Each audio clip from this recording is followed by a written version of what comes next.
Saudações, nobre amigo da Legião da Santa Cruz. Aqui quem fala é Matheus Holtz e esta é a 13ª edição do nosso LegioCast, trazendo a você um conteúdo formativo referente às questões que envolvem a nossa sociedade brasileira em relação à política, em relação à economia, à cultura, dentre outros aspectos. Não se esqueça de antemão de se inscrever aqui no canal da Legião, curtir esse vídeo, compartilhar com seus amigos em todas as redes sociais, seguir o nosso trabalho no Facebook, no Instagram e no Twitter também.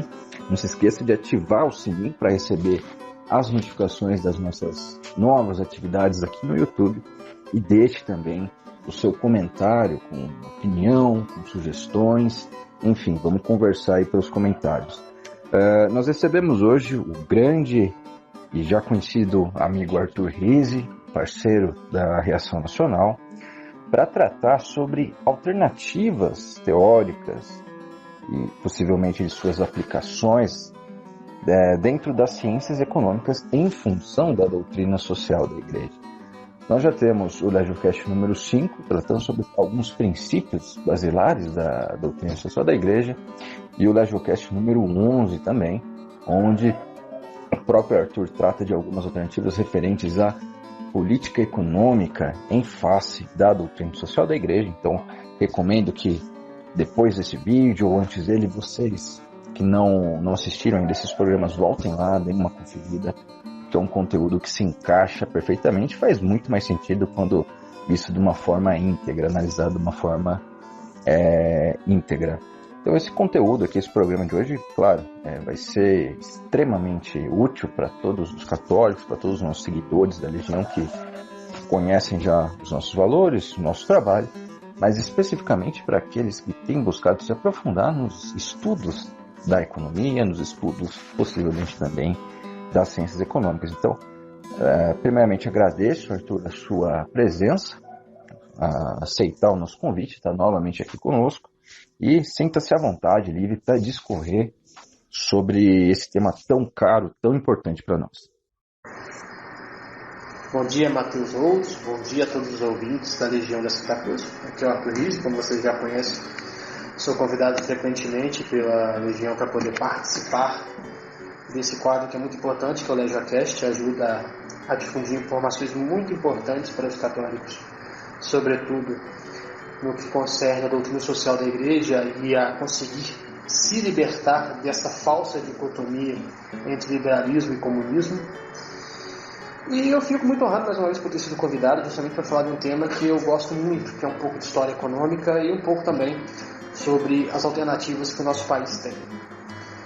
Antes de mais nada, a gente tem que entender algumas coisas que já foram meio que passadas, que eu passei por cima delas, ou que eu as mencionei nos últimos LegioCasts, salvo engano 5 e 11, né? Só que passei um pouco por alto, não entrei muito em detalhes, e que aqui eu vou ter a oportunidade de explicar, contar um pouco dessa história do desenvolvimento da doutrina social da Igreja no âmbito prático, para então poder falar do nosso país, das nossas alternativas. É muito comum quando eu vou conversar sobre economia com alguma pessoa que tem algum grau de informação sobre a doutrina social da Igreja e que tenta interpretar da maneira mais ortodoxa possível, sem desvios à esquerda e sem desvios à direita, ouvir aquele argumento: não, mas a gente não precisa de liberalismo, não precisa de nada que tem na economia, nós precisamos apenas do SI, ou, quando muito, não, nós temos aqui o distributismo, esse é o meu modelo econômico.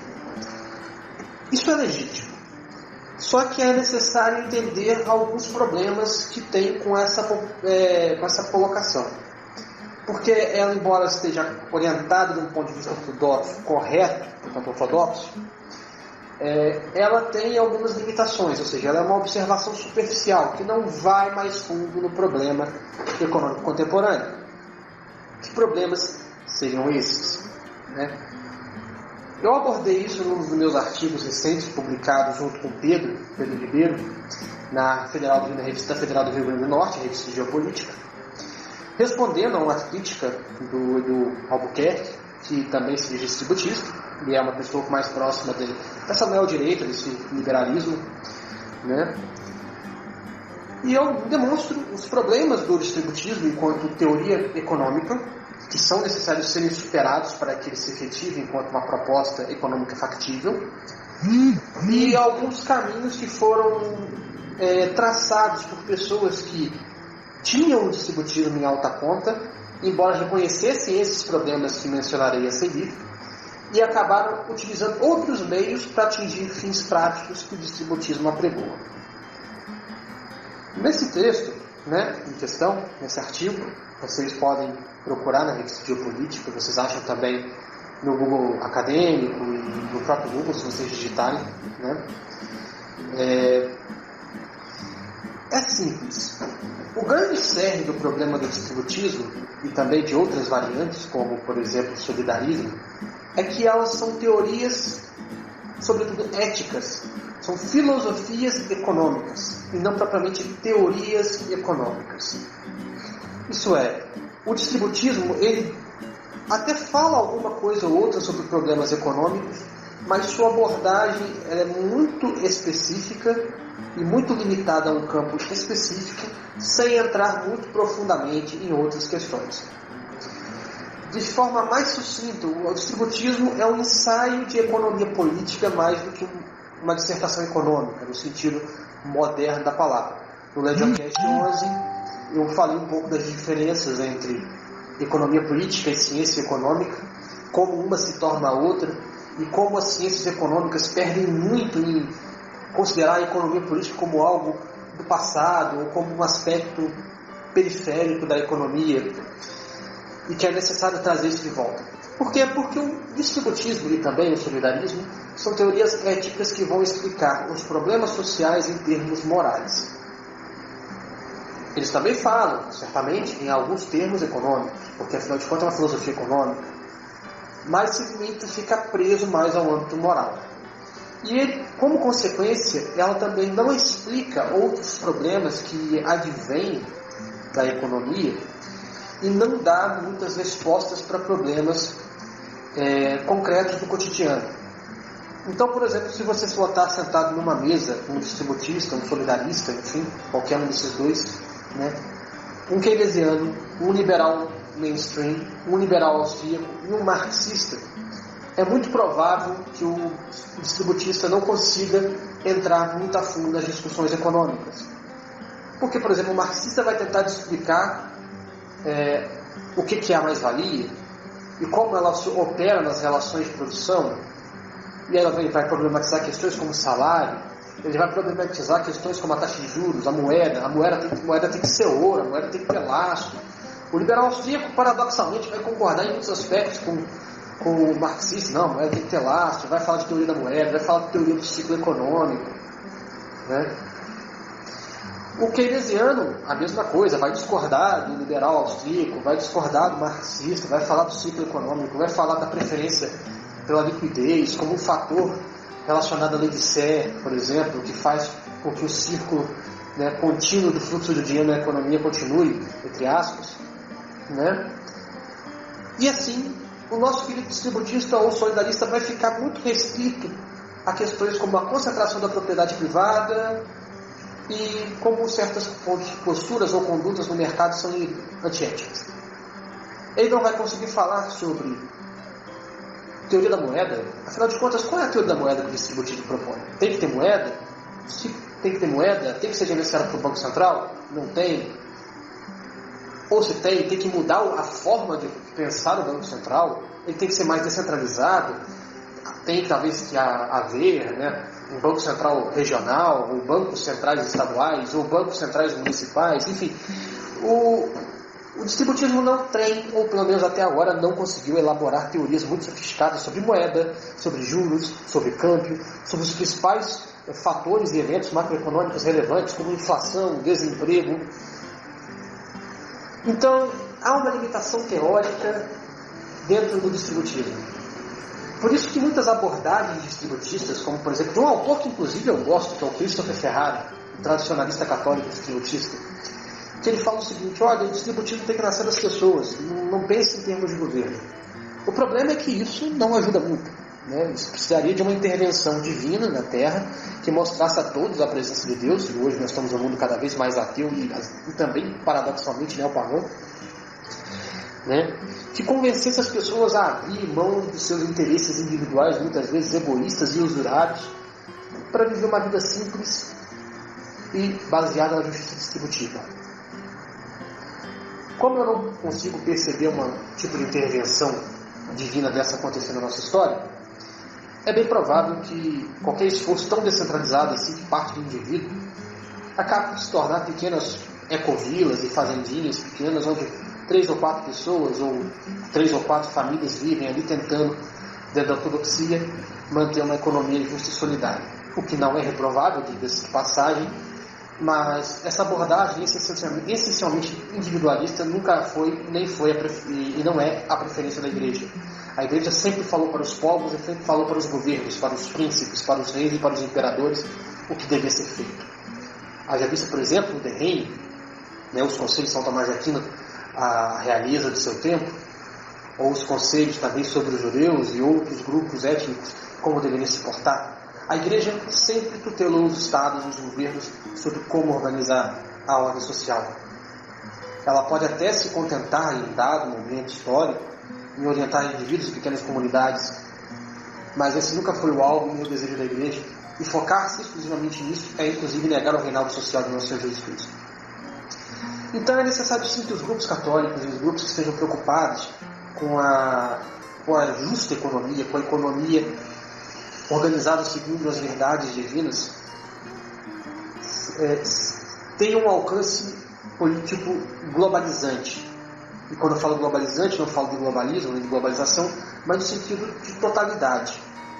Tem que ser uma política econômica que seja uma proposta factível e que possa debater e entrar em discussão política e econômica com força contra as principais correntes antagônicas. E aí é que está o problema. Se o distributismo não se desenvolver dessa maneira, o que podemos fazer?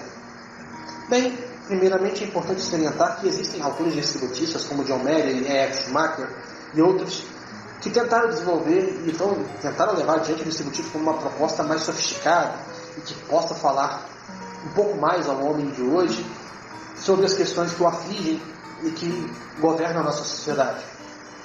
Só que uma coisa que eu percebi em todos os casos é que ela nunca conseguiu falar isso sem simultaneamente abarcar e abraçar elementos das ciências econômicas que muitas vezes vêm de outras teorias econômicas.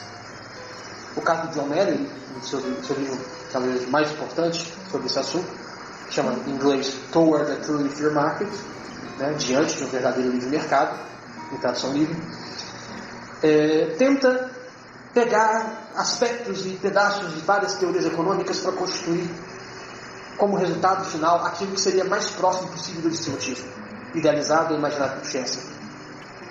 Ali há diversos insights brilhantes que eu recomendo a todos a leitura, apesar do dólar estar numa situação muito ruim para importação, mas aqueles que tiverem condição que procurem na Amazon ou no sebo nos Estados Unidos e que possam adquirir essa obra, é garantido que você não terá arrependimento. E apesar disso tudo, existem também outras tentativas econômicas que, embora não tenham levado o nome de distributismo, e sim levado outros nomes, foram fundamentalmente marcadas pela experiência social cristã na economia. O caso mais notável é o ordoliberalismo alemão, é a economia social de mercado alemã. A história desse modelo econômico resvala, sobretudo, no período entre guerras, a ascensão do nazismo, a instalação de uma ditadura totalitária e grupos religiosos que, dissonantes do regime, procuraram se organizar politicamente e intelectualmente em outros setores. Como, por exemplo, o famoso Círculo de Kreisel, que juntava teólogos, juristas, diversas personalidades influentes da cultura alemã do seu tempo, com economistas, sociólogos, políticos, para discutir uma Alemanha pós-nazista. E que depois acabaram se arregimentando em outras instituições acadêmicas, como, por exemplo, a Universidade de Freiburg, na Renânia, né, que tem uma longa história de proximidade com o catolicismo, né, até pela sua proximidade com a França, e Também poderíamos citar o caso de intelectuais um pouco mais soltos, como William Hope, que durante muito tempo lecionou na Universidade de Istambul, na Turquia. O ordoliberalismo é um daqueles casos raros em que aqueles que queriam organizar a sociedade de uma maneira mais cristã encontraram naquele momento histórico, até pelo trauma do nazismo e de um estatismo exagerado praticado pelos nazistas, um refúgio e um alicerce teórico na economia neoclássica. E por economia neoclássica refiro-me aqui no caso a economia liberal, já em transição do período do pós-guerra. Eles não eram keynesianos, pelo contrário, eles eram críticos até do keynesianismo. Vocês vão poder ver isso melhor nos livros do William Hope, como Mais Além da Oferta e Demanda, que vocês talvez encontrem em alguns sebos, né? Que em inglês, salvo engano, a tradução do título foi A Human Economy. Mas o fato é que eles encontraram um alicerce teórico sobre explicar juros, ciclo econômico, câmbio, política de concorrência e vários aspectos da legislação e da organização da economia dentro do arcabouço neoclássico mais liberal daquele momento. Por isso, o ordoliberalismo. Quando comparado às outras escolas liberais do período, o ordoliberalismo é um liberalismo bem tímido. Na minha monografia sobre o assunto, que eu publiquei pela Universidade Federal do Espírito Santo, isso fica bastante claro, né, que muitos intelectuais liberais viam numa espécie de liberalismo perneta, ou liberalismo maneta, no ordoliberalismo alemão. O exemplo clássico disso é um intelectual brasileiro, que foi professor do Biratan Iório, que é um dos próceres aqui no Brasil da escola austríaca, o Biratan Borges de Macedo, que dizia que havia na Alemanha uma política mais ou menos liberal. Então, quando comparado com a escola de Chicago, quando comparado com os novos clássicos, como Robert Lucas Jr., Barro e outros, né, sobretudo com os austríacos também, soa quase como um liberalismo muito tímido. Um economista da Inglaterra, recentemente, cujo nome agora me falha a memória, inclusive chegou a mencionar que o ordoliberalismo, em muitos aspectos, é muito parecido com o novo keynesianismo, que é a abordagem mais à direita da leitura de Keynes. O economista austríaco Leandro Roxson, salvo engano é o nome dele, num artigo sobre os tipos de keynesianismo, que vocês podem encontrar no site do Instituto Luiz Brasil, chega a dizer que se você botar um novo keynesiano e um monetarista de linha chicaguista sentados juntos, eles vão concordar em mais coisas do que discordar. E é bem por aí mesmo. Então vocês veem por aí como esse liberalismo, embora existisse, ele era bem tímido. E isso era a causa justamente das intervenções e do pensamento cristão envolvido nessa análise formulada pelos democratas cristãos da Alemanha. Os resultados da abordagem ordoliberal na Alemanha foram notáveis. O desenvolvimento econômico foi extraordinário. O chamado milagre econômico alemão conseguiu convergir aspectos positivos da economia de mercado com aspectos positivos da regulação, como, por exemplo, a utilização de medidas anticíclicas nos momentos de crise, a tutela dos monopólios e dos cartéis pelo Estado, impedindo uma excessiva concentração de mercado, além de outras medidas, como, por exemplo, agências reguladoras em determinados setores que tendem a uma concentração, sobretudo em setores não muito produtivos, o que acaba sendo ruim para o consumidor.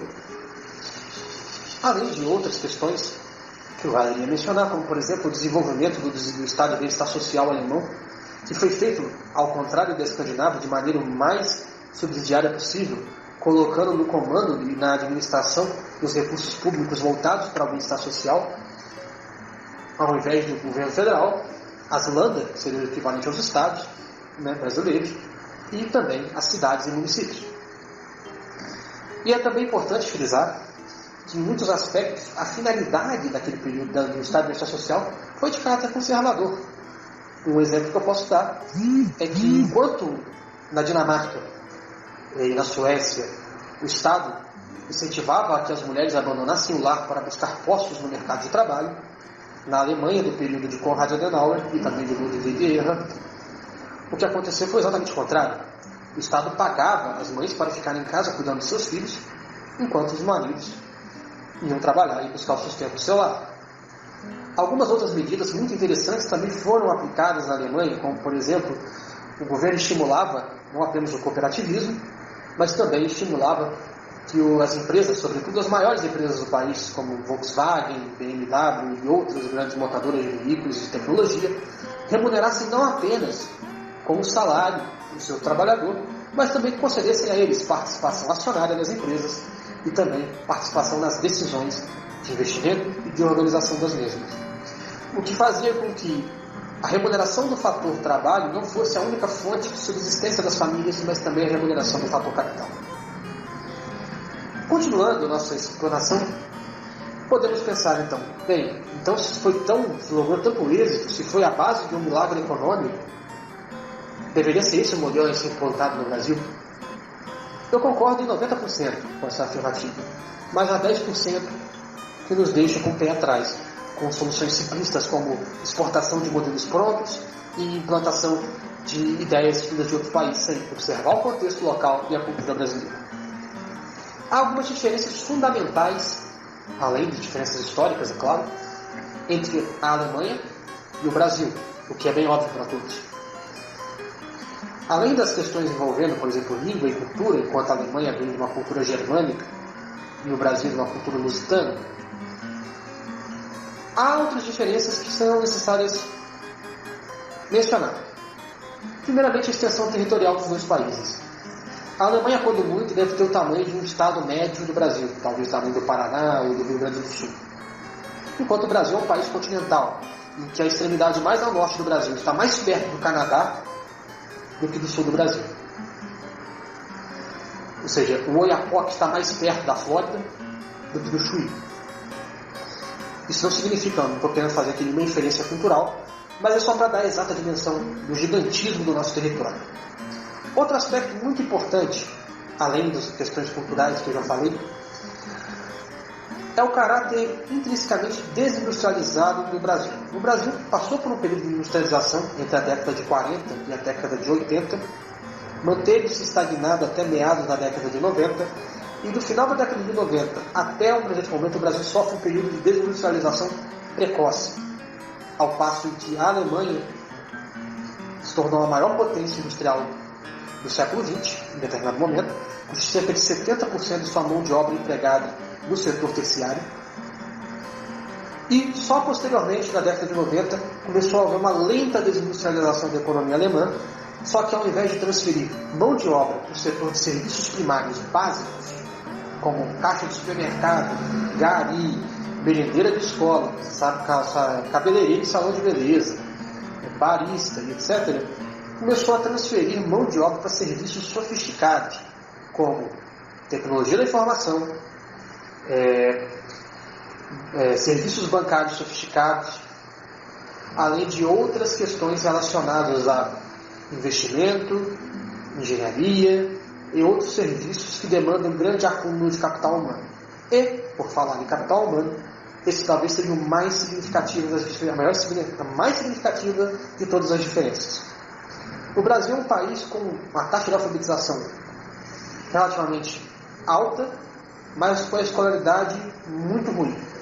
Ou seja, o Brasil tem cerca de 90% de sua população alfabetizada, mas essa taxa foi conseguida demasiado tarde, ao florescer do século XXI, por volta da década de 90, que nós atingimos essa marca, e a qualidade da nossa educação não conseguiu ser democratizada. E isso tem um efeito muito ruim sobre a concentração de capital humano. Numa economia desindustrializada e com baixo capital humano, o pouco capital humano que é capaz de surgir é absorvido por outros países, um fenômeno que é conhecido pelos economistas como fuga de cérebros, ou brain drain, como é dito em inglês. Enquanto que a Alemanha tem um capital humano bastante amplo e sofisticado desde pelo menos o século XVII. Então, isso é bastante importante ressaltar, porque quando você tem material humano com boa educação básica e com acesso facilitado à educação superior, é muito mais fácil você desenvolver indústrias e uma economia sofisticada para você empregar essa mão de obra. Ao passo que o Brasil tentou uma industrialização sem ter mão de obra suficiente, o que por vezes foi bastante prejudicial para a concorrência, para a capacidade das nossas empresas concorrerem no mercado e no exterior. Isso fez com que a baixa capacidade de concorrência das nossas empresas tivesse como consequência produtos muitas vezes não tão bons e também tivesse como consequência, por fim, uma necessidade maior de protecionismo. O grande problema é que as aberturas comerciais feitas pelo Brasil sempre foram feitas de maneira muito atabalhoadas, para não dizer das piores maneiras possíveis. Como, por exemplo, um período de pequena abertura comercial que foi útil até para o desenvolvimento econômico de certas indústrias no Brasil, no período JK, mas que acabou sendo depois abortado e acabou se criando certos conglomerados internacionais, multinacionais operando dentro do país, que gozam da proteção do Estado. Ou seja, o mercado automotivo, por exemplo, no Brasil, é extremamente concentrado e por conta dessa concentração nós acabamos garantindo margens de lucro extremamente vultuosas e até mesmo cretinas para grandes montadoras internacionais como Volkswagen, Ford e outras, ao invés de abrir esse mercado para poder quebrar esses monopólios e cartéis e talvez no futuro poder até procurar uma política industrial para incentivar montadoras nacionais, as quais essas sim mereceriam um maior apoio por parte do governo. Ou seja, o governo, ao invés de proteger montadoras nacionais, protege montadoras estrangeiras, o que é um caso clássico de mau uso do poder do Estado e contra o interesse nacional. Existem outros fatores que têm como consequência também o período da abertura comercial da década de 90, que se esperava que, com a desregulação e com a abertura comercial do país ao investimento estrangeiro, o capital nacional também fosse beneficiado. O problema é que isso não aconteceu. As altas taxas de juros necessárias para poder manter o plano real e a sobreapreciação cambial consistente devido ao fenômeno da doença holandesa, que leva à desindustrialização da economia brasileira, e a crescente demanda por commodities e produtos primários do mundo mercado exterior, simplesmente aniquilaram a indústria brasileira, fazendo com que o país acabasse por padecer de problemas como, por exemplo, déficit em conta corrente, déficit na balança comercial, e o que tem também grande responsabilidade nos dias de hoje sobre a crise em que começamos a passar já na metade do governo Dilma. Então, esses problemas que perpassam a economia brasileira e que tornam o Brasil muito diferente da Alemanha, demandam assuntos e especificidades no programa, para qualquer programa econômico baseado na doutrina social da Igreja. Ou seja, ela não tem apenas que levar em consideração a descentralização da propriedade privada, a distribuição de renda e a justiça social. Ela tem que levar em consideração também as demandas e as necessidades internas de desenvolvimento do nosso país. Não adianta você chegar e falar, não, o Brasil não precisa se desenvolver, o Brasil precisa apenas aplicar a doutrina social da Igreja. Desenvolvimento econômico, isso é materialismo, não é bom mesmo nos tempos do feudalismo, etc. Como eu já vi alguns românticos e idealistas falando. O grande problema é que isso, além de não ganhar a eleição, seria muito difícil até mesmo para você convencer um indivíduo sozinho de que isso seria benéfico. Se você duvida de mim, eu peço que você faça uma experiência. Escolha uma pessoa aleatória, uma dona de salão de beleza, ou algum trabalhador de supermercado, algum peão de obra, e pergunte a ela se ela trocaria o emprego dela, com o salário que ela ganha, e com as possibilidades de acesso a bens de consumo que ela tem, mesmo com seu modesto salário, pela vida de um servo da gleba na Idade Média. E aí você explica, caso ela não saiba, que é muito provável, como era o padrão de vida daquelas pessoas, em termos econômicos, já que estamos falando de economia. Eu duvido muito que você vai obter uma resposta positiva. Porém, é importante também frisar, então, que se é necessário levar em consideração esses aspectos econômicos e materiais da nossa economia para seu desenvolvimento, que isso pode ser feito sim de maneira correta e conforme a doutrina social da Igreja. Então, nas minhas pesquisas, nos meus trabalhos, eu sempre procuro observar teorias econômicas que surgem aqui ou acolá, trazendo certas informações, certos conteúdos, certos diagnósticos da situação da sociedade atual, do capitalismo mundial hoje e do capitalismo brasileiro hoje, para construir alternativas. E um dos grandes problemas da economia brasileira, além da desindustrialização, é também a usura. Isso é, desde a década de 90, a economia brasileira basicamente opera sobre o primário. O setor produtivo primário, o agronegócio, as commodities, minério de ferro e do setor financeiro. Ou seja, uma aliança de classes entre o setor primário e o financismo internacional, o sistema financeiro internacional, é a base e o fundamento da economia brasileira. E isso tem duas consequências. A primeira consequência, além da desindustrialização, a qual já mencionamos, é que isso traz para o jogo um poder muito grande para os bancos, o sistema bancário como um todo no Brasil, que é também um cartel, e também para o sistema de finanças especulativas que atua no país. Como os bancos têm um poder muito grande, eles acabam tendo margens de lucro preferenciais e é eles que, em última instância, determinam as políticas econômicas que serão aplicadas no nosso país. É por isso que você sempre vê o mercado isso, o mercado aquilo. Mas quem é o mercado? Vamos ser sinceros, o mercado não é você que compra um pacote de biscoito na esquina, o mercado não é o trader burrão que acha que é rico porque ganhou R$50 no day trade naquele dia, vendendo caro que comprou barato. Não, o mercado são os grandes bancos públicos, embora estes tenham alguma margem de controle sobre eles, os grandes bancos privados, sobretudo esses, são os grandes bancos de investimento, são as agências de risco, é o FMI, o Banco Mundial e outras entidades que têm poder de determinar praticamente o que acontece e o que deixa de acontecer na economia brasileira e também mundial, óbvio. Então, esse poder concentrado nessas pessoas é a primeira consequência. A segunda consequência é que, como essas pessoas, esses grupos, têm um grande poder, eles conseguem capturar o Estado brasileiro e fazer com que as políticas econômicas sejam mantidas de maneira que continue beneficiando esse conjunto de pessoas. E do que é baseado a atividade bancária hoje? A atividade bancária é baseada basicamente em usura. O mercado financeiro é usura. É dinheiro gerando dinheiro sem gerar produção. É comprar barato e vender caro. É especulação. Então, a usura talvez seja o maior problema da economia brasileira. No artigo que eu publiquei no academia.edu com o Rafael Mirro, ex-membro da Reação Nacional e um nacionalista de direita bastante conhecido já na internet, por quem já acompanha, imagino, a Legião da Santa Cruz, eu e ele falamos da usura como a raiz do problema econômico do governo Dilma. E nós falamos isso à luz de dois pressupostos. Primeiro, o solidarismo de Pasqualini, membro fundador do Partido Trabalhista Brasileiro, um dos seus ideólogos ou doutrinários, se preferirem, na década de 50, que trata da usura em alguns de seus livros como um problema social. Falo também à luz de John Madden, distribuidista já mencionado, mas também à luz do novo desenvolvimentismo, que é uma corrente econômica, e desenvolvimentistas que se desassociaram no desenvolvimentismo mais bruto e velha guarda que tem na esquerda brasileira e procuraram caminhar um pouco mais para o centro do espectro político.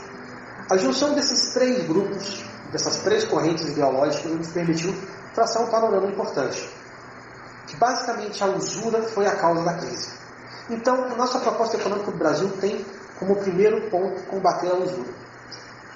Num artigo recente que publicamos, eu, Ricardo Carvalho, também membro da Reação Nacional, e o professor José Aurélio, da UNB, na revista de Economia Política, uma das maiores, mais prestigiadas revistas de economia do nosso país, onde já publicaram autores bastante famosos, embora você possa gostar deles ou não, como André Lara Rezende, Armínio Fraga, Delfim Neto e outros, ou seja, pessoas que vão da direita à esquerda no espectro político da economia.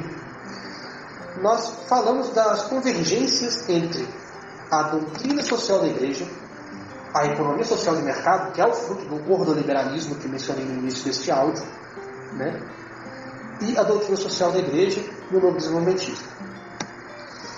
Nesse artigo, dentre várias considerações que nós fazemos, nós chegamos a algumas conclusões que, na minha opinião, são muito importantes, né? Que é a necessidade de controlar alguns preços fundamentais da economia, preços macroeconômicos, antes que alguém esteja falando ou pensando nos fiscais de Sarney, né?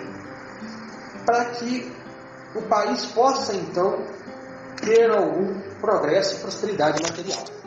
Só a partir de estabelecer um controle, um ajuste fino, né, desses preços macroeconômicos que mencionarei a seguir, é que será possível desenvolver a nossa indústria, dando a ela competitividade, e também desenvolver a educação do nosso país, dando ao nosso país o capital humano que é necessário, e também descentralizar a propriedade e descentralizar a renda, já que nosso país é um dos países com a maior concentração de renda do mundo, ou um dos maiores, com maior concentração de renda do mundo, sem necessidade de um Estado invasivo e que fique se intrometendo o tempo todo na vida do cidadão, que é o que, imagino, muitos até da direita, se não talvez não seja uma das maiores preocupações deles, talvez a maior preocupação deles, né? E quais são esses preços macroeconômicos?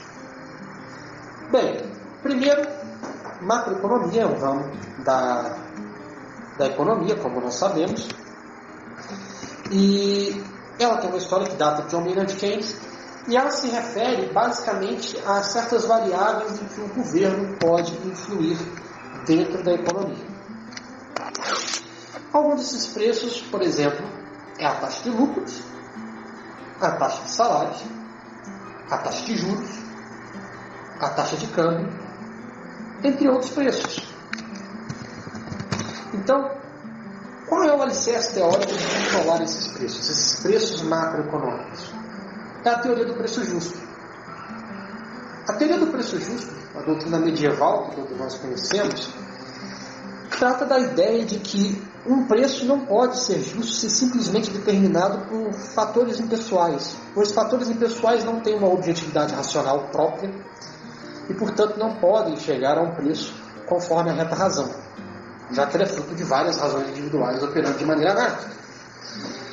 Então, o preço justo, ele tem que ser um preço que, segundo o Christopher Ferrari, um autor tradicionalista que eu gosto muito, né, ele deveria ser um preço que leve em consideração a habilidade e a capacidade dos produtores, a pobreza da região onde o bem é produzido, e o conselho ou a visão ou a perspectiva dos homens justos ou dos homens sábios. Enfim, você deve encontrar essa citação em inglês, né? Eu tentei fazer uma tradução livre aqui, embora talvez não tão precisa, no livro The Church and the Libertarian, que vocês podem encontrar também na Amazon em inglês. Infelizmente é um daqueles livros que não foram traduzidos para o português, o que é muito ruim, né? Onde ele vai falar na página 143 sobre isso. Então, nós temos algumas coisas que nós temos que levar em consideração sobre esse preço macroeconômico, esse preço justo. A habilidade e a capacidade dos produtores. Olha, nós estamos falando da capacidade produtiva do país, ou seja, a divisão do trabalho dentro do país, né? Indústria, agropecuária, né? Setor de serviços, setor financeiro. Então nós temos que levar o potencial e a capacidade desses grupos sociais de produzir. The ability of the producers, né? A habilidade dos produtores, o capital humano que esse país tem. Ou seja, se nós não temos um capital humano muito desenvolvido, nós temos que levar em consideração a nossa política econômica justamente a falta desse capital humano no curto prazo e buscar meios de superar essa limitação para o melhor desenvolvimento do país, né? E o conselho ou a perspectiva dos homens justos ou dos homens sábios, né, depende da perspectiva que você interpretar a tradução, né, a capacidade analítica daquilo que em economia nós chamamos de policy makers, né, os analistas políticos, das pessoas formadas e que têm preocupação com políticas públicas. Então, São esses fatores que devem, na visão de Christopher Ferrari, nortear a política do preço justo. Só que na Idade Média, por causa de capital, trabalho, terra não serem fatores de produção vendidos em termos monetários, né, eles não eram mercadorias, era perfeitamente possível, através das guildas e das corporações de ofício e de medidas outras, muitas vezes vindas ou do clero, ou da nobreza, ou da realeza, enfim, controlar preços dos produtos individualmente. Mas, desde o advento do mercantilismo, isso vocês podem consultar, por exemplo, no trabalho de Juan de Mariano, um bom resumo vocês podem encontrar no livro do padre jesuíta John Lawrence, né, sobre o legado da Escola de Salamanca, né, que muitas vezes deturpadamente apropriada pelos austríacos, sendo que eles não têm nada a ver, que ele chegou à conclusão que, na grande maioria dos casos, os preços de mercado não estão tão longe dos preços justos. Então nós podemos abrir mão de controlar esses preços individuais e podemos nos preocupar com os preços aos quais são responsabilidade do governo, aos quais o governo tem a responsabilidade de tutelar e aos quais devem ser ajustados conforme a justiça, e não conforme o interesse X ou B, mas conforme o interesse do país, pois a finalidade do Estado é o bem comum e se ele escapa disso, a culpa é obviamente das pessoas que permitiram a ele escapar disso. Então, o primeiro preço macroeconômico que nós devemos ter em mente é o salário justo. E qual é o salário justo? Né? O salário justo, segundo John Maley, ele tem algumas condições. A primeira é que as famílias trabalhadoras, como regra, possam viver com a dignidade apropriada para o grau de desenvolvimento da sua sociedade, né? Ou seja, dado o nosso estágio de desenvolvimento, elas possam ter um padrão de vida razoável, digno. Não precisa ser um marajá, mas também é indigno que hajam miseráveis na nossa sociedade. Segundo fator, né? Que eles possam viver e manter esse status social sem necessidade de botar suas esposas e filhos no trabalho, ou seja, com os filhos na escola, com a esposa cuidando da casa, né? Ou seja, se o marido conseguir providenciar os víveres necessários para que essa vida em dignidade aconteça e exista, sem esses dois fatores, nós estamos falando, sim, de um salário justo, né? E o terceiro, que eles tenham segurança contra períodos de desemprego involuntário, como, por exemplo, as crises, os ciclos econômicos, ou doença, ou tenham direito a férias, enfim, que tenham direitos a um tempo para a família, e não apenas para o trabalho. Então, toda situação em que isso é preenchido, nós estamos falando de um salário justo. Quando isso não é preenchido, e sempre levando em consideração o grau de desenvolvimento do país em questão, né? Quando essas questões não são preenchidas, nós estamos falando de uma situação de usura, né? Então, esse aí a taxa de salários é um preço importante que deve ser controlado. E como o governo controla isso? Existem várias formas, como as políticas de salário mínimo, pode ser um salário mínimo único, de alcance nacional, como acontece no Brasil, ou pode ser como acontece em alguns países, como a Alemanha, ou o Canadá, e outros países, inclusive salários mínimos regionais, ou ainda salários mínimos setoriais, que seriam até mais importantes, porque aí o reajuste dos salários seria levado em conta não apenas a inflação, mas também a produtividade daquele setor, para que você acabe por não onerar também o capitalista. O capital é importante nessa equação. Então, o salário mínimo é uma medida importante, mas qual o salário mínimo é uma matéria aberta à discussão dos economistas e das pessoas interessadas em economia, sobretudo da perspectiva do viés da doutrina social da igreja, né? Outro preço importante, né, é o câmbio. Alguns economistas monetaristas, né, ou os novos clássicos, ou os austríacos também, né, dizem que os preços se ajustam, né, instantaneamente no mercado, né, e e que, portanto, não haveria que se falar de preço justo, né? E qualquer intervenção acabaria por desviar e produzir baixa utilidade no mercado, o que não é uma visão correta. As evidências mostram que existem fatores como esterese, menu costs e outros fatores, usando aqui o economês, é claro, que afetam os preços macroeconômicos fundamentais e também os preços ao consumidor, e que, portanto, impedem um ajuste, né, imediato e rápido dos preços da economia. Então, é possível, sim, há uma margem assim, para determinar preços, né? E o Papa Paulo VI, né, da Popular Progresso, fala uma coisa muito importante, que você sempre, sobretudo esses liberais neocons, né, sempre omitem. Eles sempre pegam citações, escolhem citações a dedo dentro da doutrina social da Igreja, na Centésimo Annus, na Rerum Novarum, sempre falando contra o socialismo, contra o estatismo e etc., mas não levam em consideração outras citações que não lhes são tão interessantes, como a citação da Popular Progresso, falando sobre a divisão internacional do trabalho. A livre troca já não pode, por si mesmo, reger as relações internacionais.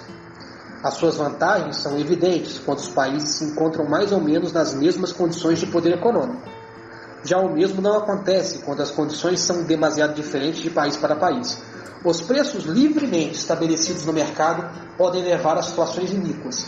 Devemos reconhecer aqui que está em causa o princípio fundamental do liberalismo como regra das transações comerciais. Então, o que o Papa Paulo VI está falando nesse caso?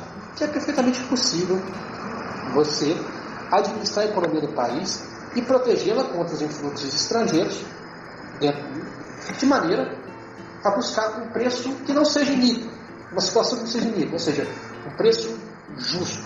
Ou seja, o preço justo está dentro dessa abordagem econômica também, né? E como a taxa de câmbio, que talvez seja aquele que seja o preço mais importante para determinar a desindustrialização do Brasil, né? Como ela afeta a economia, né? Por que ela é importante? Primeiro porque a taxa de câmbio, né, ela tem uma taxa de equilíbrio, né? E essa taxa de equilíbrio pode ser a taxa de equilíbrio da conta de conta corrente, né, ou a taxa de equilíbrio industrial, que permite que as indústrias sejam competitivas no exterior. A taxa de equilíbrio financeiro, ela permite que o câmbio vire igual o período de aeroporto, para cima e para baixo, muitas vezes afetando a estabilidade da moeda, causando inflação ou deflação, causando déficit de balanço comercial, dependendo da participação dos produtos primários, que são muito mais cotados em função não do câmbio, mas em função dos seus preços relativos cotados em bolsa, né, como soja, minério de ferro, café, etc., né? Então, quando o preço do seu commodity está lá em cima, não, beleza, está entrando dólar à vontade. Quando o preço vai lá embaixo, o país tem crise em conta corrente. Então, essa taxa de equilíbrio financeira, que está estabelecida desde o plano real do tripé macroeconômico, é a que tem permitido que o câmbio brasileiro vire igual ao de aeroporto. Então, por exemplo, a gente está com R$5 aí na taxa de câmbio. No início do ano estava 3. Né? Então, essa é uma desvalorização de quase 100%, se você parar para pensar que R$6 está logo ali na esquina. Né? Então, não é um preço bom, porque, primeiro, quando esse câmbio aprecia, você tira a competitividade das empresas, sobretudo do setor industrial, e a indústria é o setor da economia que tem maior produtividade agregada, por causa das maiores possibilidades de divisão do trabalho, né? Onde você tem maior concentração de capital humano e, portanto, também salários melhores, né? E, por outro lado, se ela deprecia demais, você afeta o índice geral de preços na sociedade, né? Então, tudo que demanda material importado encarece muito e você afeta a qualidade de vida das pessoas. Então, nós entendemos, né, eu pelo menos entendo, que o preço justo seria a taxa de equilíbrio industrial, né, no qual o nível da taxa real de câmbio permite às empresas domésticas que operam com a tecnologia no estado da arte mundial mais desenvolvida, serem competitivas tanto no mercado doméstico como no mercado internacional. Ou seja, quando a taxa de câmbio se acha no nível do equilíbrio industrial, os empresários conseguem obter uma taxa de retorno satisfatória sobre os seus investimentos, e isso permite assim que a continuidade do processo de expansão da capacidade produtiva, variável fundamental para a criação de empregos de qualidade para a classe trabalhadora, continue. Então, com isso você tem o salário justo e o lucro justo, contemplados numa mesma política. E isso é bem simples, porque a remuneração do fator trabalho e a remuneração do fator capital são grandezas inversamente proporcionais. Se o lucro se apropria de uma fração maior do produto do que deveria, vai penalizar o salário. E se o salário se apropria de uma parte do produto maior do que deveria, vai penalizar os lucros. Um grande problema, para exemplificar, foi que no período de 2003 a 2012, o salário mínimo no Brasil cresceu em taxas muito acima da produtividade. O resultado é que, como os salários absorveram, sobretudo no setor industrial, e eu falo disso no trabalho com o Rafael Miro, absorveram no setor industrial, sobretudo, a maior parte do produto, você acabou criando um capitalismo em que as taxas de lucro são muito pequenas, o que dificulta o reinvestimento. Então, você veja muitas vezes como os socialistas também são enganadores com seus discursos a favor do trabalhador, porque não existe uma economia próspera sem capital. Assim como também não existe uma economia próspera, aliás, não existe economia nenhuma sem trabalho. Como vai dizer São Paulo II, na Laboris Exercens, com muita razão, o trabalho tem primazia sobre o capital. E ele o tem porque ele é a causa eficiente, enquanto o capital é a causa instrumental. E quando você há um desequilíbrio nessas questões, você está gerando uma economia baseada em usura. Então o preço justo é a melhor alternativa que nós temos contra o usura. O outro preço importante também, sem dúvidas, é a taxa de juros. Alguém poderia dizer que juros é sempre roubo, mas quem acompanha, quem estuda, quem já leu o desenvolvimento da doutrina social da igreja no que concerne aos juros, sabe também que o juro ele tem um papel hoje que é fundamental, porque ele é permitido, desde com certa moderação, na medida em que ele é útil para você evitar certos problemas de ordem macroeconômica, como overinvestment, ou que os austríacos adoram chamar de superinvestimento, quando as taxas de juros estão baixas demais na visão deles, e isso acaba gerando investimentos em setores não produtivos da economia, o que acaba levando a crises, ou a pura velha usura em que a pessoa extrai dinheiro do outro, que os mais ricos extraem dinheiro aos mais pobres, sem trabalho, e às custas do empobrecimento gerado à nação.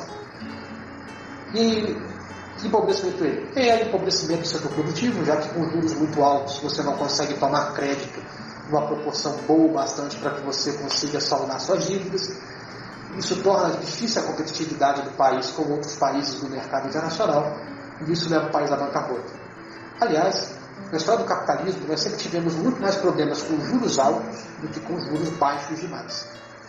E isso é bem importante, porque isso revela bem a característica de uma economia baseada na usura, que é basicamente a extração do dinheiro, a partir do dinheiro, dinheiro pagando dinheiro. Então, a taxa de juros, qual seria a taxa de juros justa? Os liberais geralmente vão dizer que é a taxa de juros natural, que seria aquela livremente determinada pelo mercado. Mas a taxa de juros livremente determinada pelo mercado é a taxa de juros vigente na maioria dos casos. E foi a taxa de juros vigente de maneira universal até o advento dos bancos centrais como mecanismos contemporâneos de ajuste macroeconômico. E foram os períodos mais usurários e de maior exploração econômica que nós tivemos. Por que vocês acham, meus amigos, que esse pessoal liberal adora e clama por um banco central independente? Porque um banco central independente é um banco central na mão do sistema financeiro. Quem vai determinar a taxa de juros é o sistema financeiro. Ou seja, é a raposa tomando conta dos ovos. Obviamente que a raposa vai querer o máximo de ovos possíveis, e como o guardião não está olhando, que seria o Estado, ela vai pegar todos. Então, é importante, primeiro, que o Banco Central seja uma entidade que observe o bem comum. E, como tal, ela tem que estar sob a responsabilidade do comando de uma autoridade que tenha como finalidade, segundo a reta razão, o bem comum. E essa função, como disse São Tomás de Aquino, cabe ao rei, cabe ao presidente da República, cabe à autoridade política estatal no momento. Então, a grande contribuição para acharmos a taxa de juros, que seria a taxa de juros justa, vem de um conceito que foi inaugurado pelo economista britânico John Maynard Keynes, que é o conceito de taxa neutra de juros. A taxa neutra tem uma distinção em relação à taxa natural. Enquanto a taxa natural seria um ponto de equilíbrio entre a oferta de poupança e demanda por crédito, né, daqueles famosos gráficos em X, com um ponto no meio ali, né, que é o ponto de preço de equilíbrio, né, a taxa neutra seria a taxa de juros que é alta o bastante, olha, baixa o bastante, para permitir que a taxa de emprego suba até o pleno emprego e que, simultaneamente, né, a taxa de inflação fique sob controle. A taxa neutra de juros é a taxa que permite que o maior número de pessoas estejam produzindo na sociedade, e que a sociedade, que a economia de produção, não a economia financeira da usura, esteja funcionando, enquanto os preços relativos permanecem constantes. Essa é a taxa em que todo o Banco Central do Brasil sofre pressão para evitar. Porque no Brasil, infelizmente, hoje nós vivemos a ditadura dos bancos, a ditadura da usura. Então, esse é o ponto central. Então, são esses pontos, esses preços macroeconômicos que o governo pode controlar. Se o governo estabelecer esses preços macroeconômicos de maneira eficiente, né, a consequência não é que nós vamos ter uma sociedade perfeita ou maravilhosa. Isso não existe. O ser humano é falho. Existe o pecado original. Mas há uma tendência natural do sistema econômico a empurrar as consequências disso para o restante da sociedade. Então a sociedade vai poder se financiar nos seus empreendimentos a preços justos, o que fará com que, sobretudo nos mercados de concorrência perfeita, como as padarias, os supermercados e os mercados comuns, os mercadinhos da esquina, as lojinhas que você frequenta, os restaurantes, e onde a competitividade é maior, né, que eles também sintam um impulso do próprio mercado, operando sobre esses preços corretos, para também oferecer preços justos aos clientes. Pois se eles oferecerem preços que destoam muito do preço justo, outra pessoa vai ocupar o lugar do mercado deles. Então, uma vez que o governo estabeleça preços macroeconômicos condizentes com essas questões levantadas pela teoria do preço justo, nós temos grande chance de que, sobretudo nos mercados de competição perfeita, de concorrência perfeita ou próxima à perfeição, né, os preços também sejam o mais próximo possível dos preços justos. Um outro aspecto que é importante ressaltar é a distribuição da propriedade. Como garantir, por exemplo, salários sejam justos, além do salário mínimo? Uma boa forma é garantir a participação, são três basicamente, garantir a participação do trabalhador dos lucros, isso é, políticas como as que foram tomadas na Alemanha e que mostram a pujança, inclusive, da economia alemã, que o trabalhador tem parte das ações das empresas, às vezes até parte, podendo até opinar e dar sugestões de como prosseguir com a governança e a produção da empresa, são medidas extremamente importantes para favorecer a reunificação do capital de trabalho. A segunda medida é a estimulação das cooperativas de produção. Ou seja, uma lei que favoreça o cooperativismo, que estimule o cooperativismo, ela é extremamente importante, porque o trabalho cooperativo é o trabalho que o capital e o trabalho estão juntos. Assim, acabando com um dos principais problemas do capitalismo, que é a oposição de interesses no conflito distributivo entre a remuneração do fator trabalho e do fator capital, a qual é amplamente explorada pelos socialistas para implantar sua terrível mentalidade de guerra de classes. E o terceiro ponto são as cooperativas de crédito, porque na medida em que o crédito seja cooperativo, há menor interesse e há mais dificuldades para grupos escuros, sobretudo no sistema financeiro, de aplicar golpes usurários dentro da economia nacional e dentro da estrutura nacional de produção. Outras medidas seriam interessantes estimular também a divisão do trabalho, não apenas dentro das empresas, mas também a divisão do trabalho entre empresas. Um exemplo, além da Emília-Romagna, é o Vale do Silício, na Califórnia, em que pequenas empresas, como startups e outras pequenas empresas de outros gêneros e outros ramos, fazem produtos cujas partes vêm de pequenas outras empresas e depois são vendidas com a marca, olha, veio do Vale do Silício isso aí, o centro da riqueza americana. Mas não foram feitas por uma empresa X ou Y, foram feitas por várias empresas. Isso demanda que o Estado se ausente? Ao contrário, demanda que o Estado participe. A questão aqui é o que tipo de enquadramento jurídico nós temos para poder estimular essas coisas. Uma economia que opere com respeito à propriedade privada, com respeito ao justo direito do trabalho. Não essa economia que quer depauperar o trabalhador, que quer tirar os direitos mais básicos de dignidade, que acabar com o 13º, que acabar com férias, que acabar com o CLT. A CLT, aliás, ela foi produzida com consentimento e com o conselho dos bispos do Brasil, numa época em que o catolicismo do Brasil passava bem longe do modernismo dos tempos atuais. Então, são essas questões que são centrais. Que tipo de economia que nós estamos propondo? É a economia social de mercado? É desenvolvimentismo? É keynesianismo? É liberalismo? É solidarismo? Eu gosto de pensar que esse é um desenvolvimentismo solidarista, ou distributista, se você quiser. E é um nome que, inclusive, eu gosto de dar para o meu pensamento econômico, desenvolvimentismo solidarista. Porque ele garante simultaneamente os problemas do Brasil quanto ao seu desenvolvimento econômico de longo prazo, que perpassa por industrialização, que perpassa por produtividade, por competitividade, sejam atendidos. E do outro lado, se preocupa com as questões morais, sobretudo as que tangem nos critérios econômicos, como preço injusto, usura, concentração da propriedade, que são os grandes problemas que os distributistas e solidaristas e as pessoas apaixonadas pela doutrina social da igreja sempre levantaram e que devem e têm que ser atendidas. Então é necessário um auxílio emergencial, um Renda Brasil para poder dar às pessoas um salário digno? Essas medidas são úteis. Elas distribuem renda. Mas o mais importante é distribuir o capital. A renda é o fruto dos fatores de produção. E o fator de produção é o capital e o trabalho. Então, se você conseguir redistribuir capital e expandir e pulverizá-lo pela sociedade, a consequência será, ao invés de ficar o Estado distribuindo renda, que as pessoas aufiram renda através do seu próprio esforço e da sua própria colaboração mútua. E que o próprio sistema capitalista coopere de maneira mais justa.